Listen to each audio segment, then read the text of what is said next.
حاجی عبدالوہاب صاحب کا قیمتی وظیفہ، ایسا عمل جو دلوں کو بدل دے اور زندگی میں برکتیں لے آئے۔ تمام دوست اس بیان کو دیکھیں اور دوستوں کے ساتھ شیئر کریں۔ جزاک اللہ۔ ہمارے پاس آیا ایک بابا جی، اس کی 74 سال عمر تھی، تو تشکیل والوں نے نام کاٹ دیا اس کا۔ وہ 6 آدمی تیار کر کے لایا تھا ہمارے شہر سے۔ وہ 6 کہنے لگے جی اگر یہ نہیں جاتا تو ہم بھی نہیں جاتے۔ تو میں اس کو حاجی عبدالوہاب صاحب رحمۃ اللہ علیہ کے پاس لے گیا کہ حاجی صاحب ان کو اجازت دے دیں، یہ بوڑھا جو تیار کر کے لایا اس کی عمر زیادہ ہے، اگر یہ جاتا ہے تو باقی بھی جاتے ہیں۔ حاجی صاحب رحمت فرمایا بھی مشورے والوں کے پاس چلے جاؤ۔ میں نے عرض کیا حاجی صاحب مشورے والے اجازت دیتے تو ہم آپ کے پاس کیوں آتے، وہ تو اجازت نہیں دیتے۔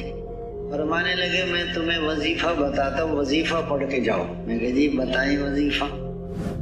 میں نے کہا 11 دفعہ درود شریف پڑھو، پھر 11 دفعہ یا رؤوف پڑھو، پھر 11 دفعہ درود شریف پڑھو۔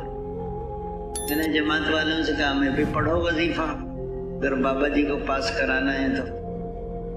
وہ وظیفہ پڑھتے رہے تو ان کو مشورے میں پیش کیا۔ ایک بزرگ نے پرچی دیکھی، عمر 74 سال، دیکھ کر پرچی واپس کر دی کہ عمر زیادہ ہے۔ میں نے پوچھا بھی کیا ہوا؟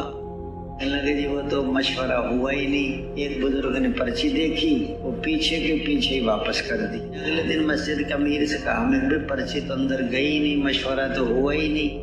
کوئی کہہ رہا ہے جائے، کوئی کہتا ہے نہ جائیں، کوئی کہتا ہے جائے۔ مولانا عبدالرحمن صاحب رحمۃ اللہ علیہ زندہ تھے، وہی اس وقت ذمہ دار تھے۔ لگا جی ہے تو بوڑھا لیکن ہے ٹائٹ ہے، چلا جائے۔ اللہ حاجی صاحب کا وظیفہ کام آ گیا اور وہ چلے گئے۔ تو میرے بھائیو اور بزرگوں، بس ایک ہی بات کہنا چاہتا ہوں کہ یہ وظیفہ دوسروں کے ساتھ بھی شیئر کریں، کیونکہ آپ لوگوں نے تو دیکھ لیا آپ کے کام آئے گا۔ اگر اس پر آپ عمل کریں گے تو دوسروں کے ساتھ بھی شیئر کریں، ثواب کا کام ہے۔ ہمارے چینل کو لائک سبسکرائب کیجیے۔ جزاک اللہ۔